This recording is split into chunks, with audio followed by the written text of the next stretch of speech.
રેખા દોરી છે બરાબર। હવે 100 સેન્ટીમીટર બરાબર 1 મીટર, તો ચારે બાજુ 100 સેન્ટીમીટર બરાબર 1 મીટર થાય।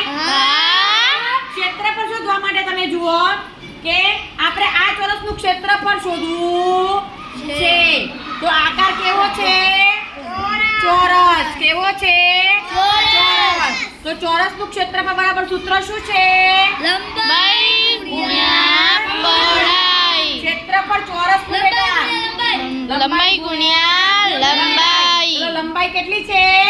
100 સેન્ટીમીટર લઈએ અથવા તો 1 મીટર લઈએ। 1 મીટર। તો ચલો આનું ક્ષેત્રફળ કેટલું થશે? 1 નો 1 વડે ગુણાકાર કરીએ તો 1 નો 1 વડે ગુણાકાર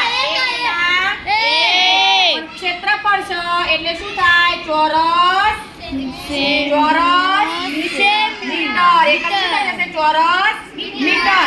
પણ આપણને 100 સેન્ટીમીટર નું શોધવું છે કે ચોરસનું ક્ષેત્રફળ 100 સેન્ટીમીટર પ્રમાણે આપણે શોધીએ તો 100 સેમી ગુણ્યા કેટલો થશે? 100 સેન્ટીમીટર। ચલો 100 નો 100 વડે ગુણાકાર કરીએ તો સીધો ગુણાકાર થઈ જાય। 1 અને પાછળ કેટલા મીંડા લાગી જાય? 4 એટલે 10,000 ચોરસ સેમી। તો ચલો 1 ચોરસ મીટર બરાબર કેટલા ચોરસ સેન્ટીમીટર થાય? કેટલા થાય? 10,000 ચોરસ સેમી। સમજાણું? હવે આની આપણને પરિમિતિ શોધવી હોય 1 સેન્ટીમીટરની પરિમિતિ 1 મીટર ને 1 સેન્ટીમીટર, તો ચોરસની પરિમિતિ બરાબર સૂત્ર શું થશે? ચોરસની પરિમિતિ બરાબર ના 4 ગુણ્યા લંબાઈ। તો 4 ગુણ્યા લંબાઈ કેટલી છે?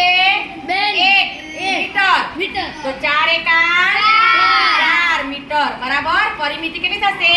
4 મીટર। અને સેન્ટીમીટરમાં શોધવી હોય તો 100 ગુણ્યા 4 ગુણ્યા લંબાઈ તો બરાબર 4 ગુણ્યા 100 સેન્ટીમીટર। તો 100 ચોકે કેટલી થઈ જાય? 400 સેન્ટીમીટર।